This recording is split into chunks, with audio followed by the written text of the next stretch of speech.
Now, several taxis were impounded this morning. Their drivers had continued operating despite these published regulations closing down these specific ranks and routes in Soweto. Our reporter Tshegohaco is also in a different part of Soweto. Let's go to her now live. Tshegohaco, we had an official comment from the MEC saying if they find any taxis in contravention of these shutdowns, they would feel the brunt of the law.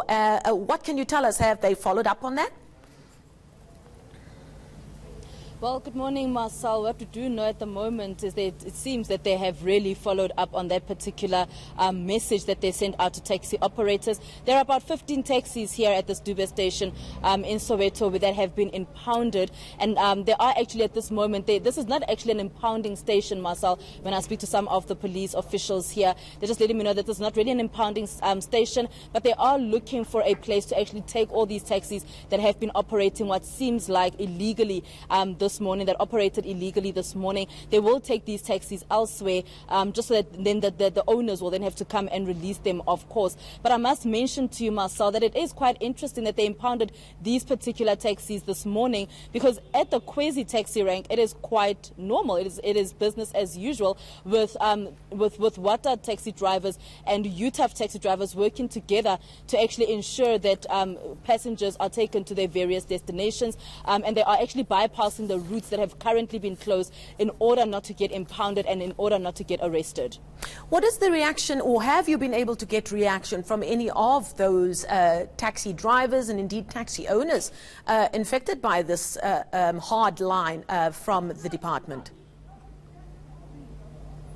Absolutely. I did speak to one or two of the taxi drivers actually off camera, and they did mention to me that the situation that is being brought upon them by the MEC is really not ideal. Of course, financially it's a big issue as well financially, but they have said that they have reached an agreement, as Malungelo said already, that they have reached an agreement and they would like to really just carry on. They said that they will be working hand in hand between Wata and Nandawu. They will be working hand in hand so that they can ensure that they actually that they keep to their agreement and they work on routes, and they discuss which routes each association will actually be taking. So that is the agreement that we are supposedly hearing has been reached at this point. But of course, as my colleague Malungelo saying as well, that we have not heard an official statement from the MEC of Transport, Ismail Vadi, saying that this particular shutdown will be closed. The shutdown is actually initially supposed to be closed for about 3 months, and the quasi taxi rank, where it seems like business as usual, they are saying that they will then be situated there for the 3 months. So it is like a makeshift taxi rank. They're saying that they will be situated there for 3 months to ensure that at least there is some service that is brought for passengers, and also just for them as well to just make some money as well throughout these 3 months. But we're just waiting to hear really from Ismail Vadi, the MEC, what the discussion will be with the taxi operators and how they'll actually be moving forward from this situation. Now, Tshegohaco, you've now given the reaction from these taxi drivers and taxi owners to the shutdown. Do you get the sense, though, that these same people understand that this move was taken because there is almost a general belief that taxis have for too long been a law unto their own? Do they realize their own culpability in this situation, and where the MEC felt like he had no other way out but to shut down these routes for the safety of commuters? Absolutely, they do realize that, and that is why when they signed the agreement, they said that they will work together.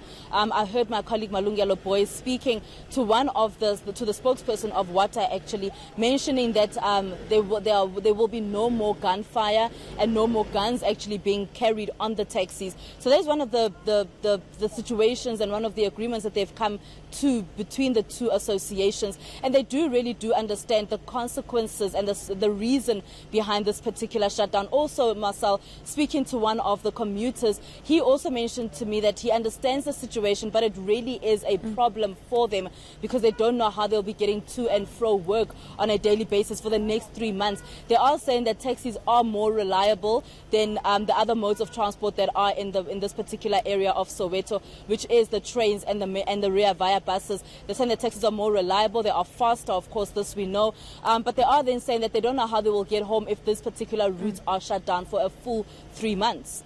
Indeed, people stuck between a rock and a hard place as they tried to get to their destinations safely. Moagi, thank you so much, reporting to us live there from an area in Soweto where taxis have indeed been impounded by law enforcement authorities.